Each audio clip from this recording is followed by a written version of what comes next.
Ito na tayo mga kabilyan. Magluluto tayo ng tinolang manok.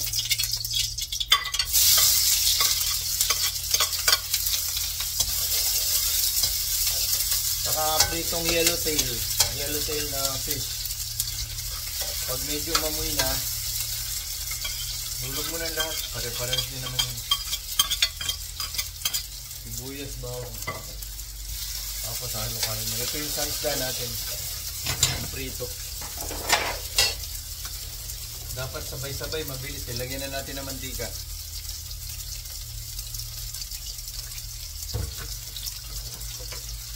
Okay. Baka may nanonood sa inyo, gustong merong donate. Ang putol eh. Nawala yung tangkay eh. Natanggal, nahugot. Pag umaamoy na yan,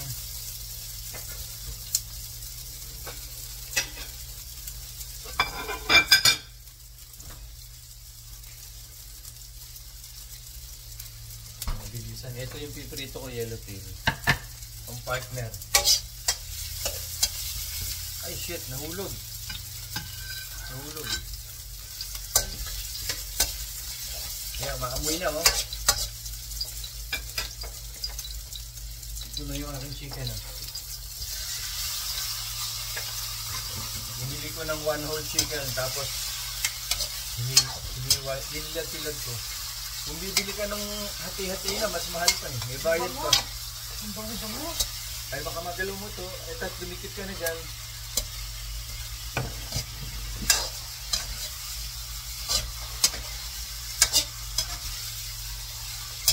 Halukayin mo lang yan, oh.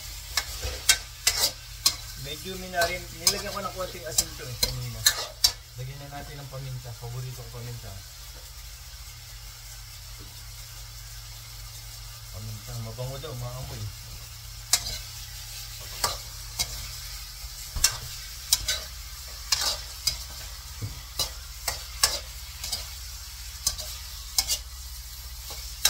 Gusto ko maraming paminta eh. Mabilis dito oh.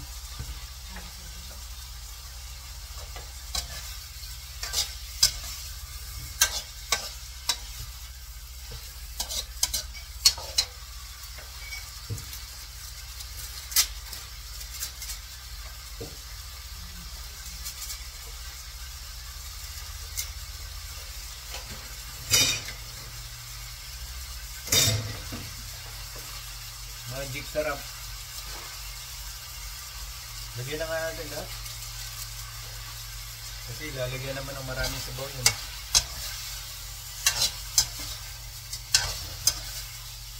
Maamoy na siya oh. Nagpapainit ako ng tubig kasi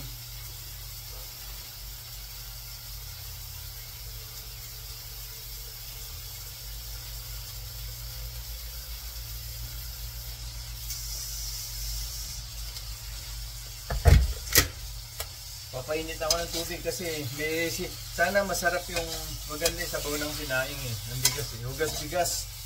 Eh meron pang kanin eh. Ayan, nahulog na yan.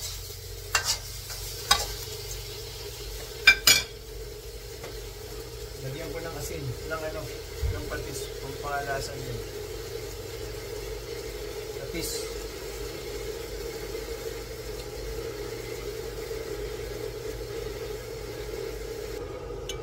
Tinakpan ko lang para masangkot siya tapos iprito ko na yung isda oh.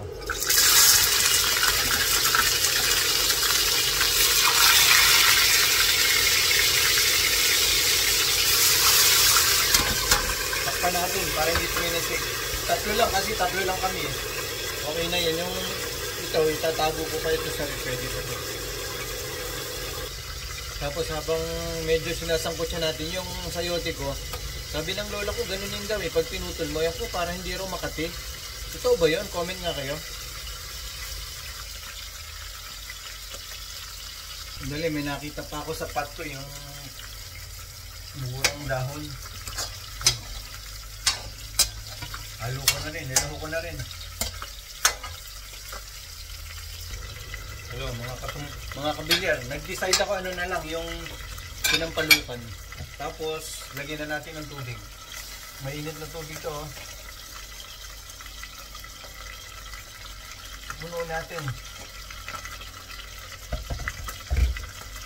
Tapos ang technique dyan, yung nasa kawali, gaganin nyo. Kasi yung mga natuyo doon, yun ang magpapalasa dyan. Eh.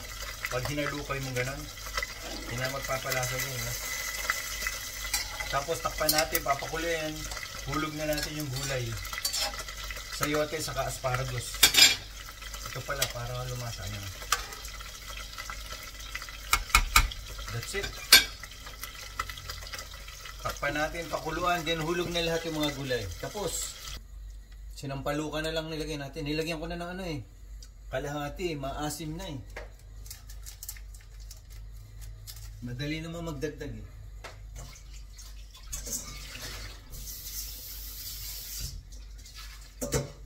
Tapos, kahit na anong gulay, hulog yung asparagus oh.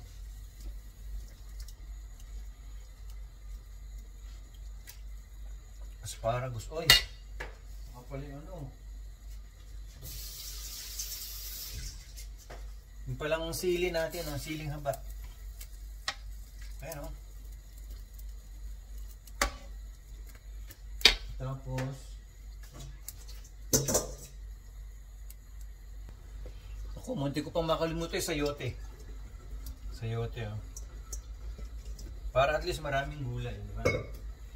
Tapos, tatakpan natin, palambutin lang natin yan. Ready na, may minudo pa nga eh. Sabi nga ni Tamta, anak ko, dami ko rin magluto eh. Yung kasing, yung ano, asparagus, masarap niya, malambot eh. Tikman nga natin. Ako, Lindy. Approve. Kain na na.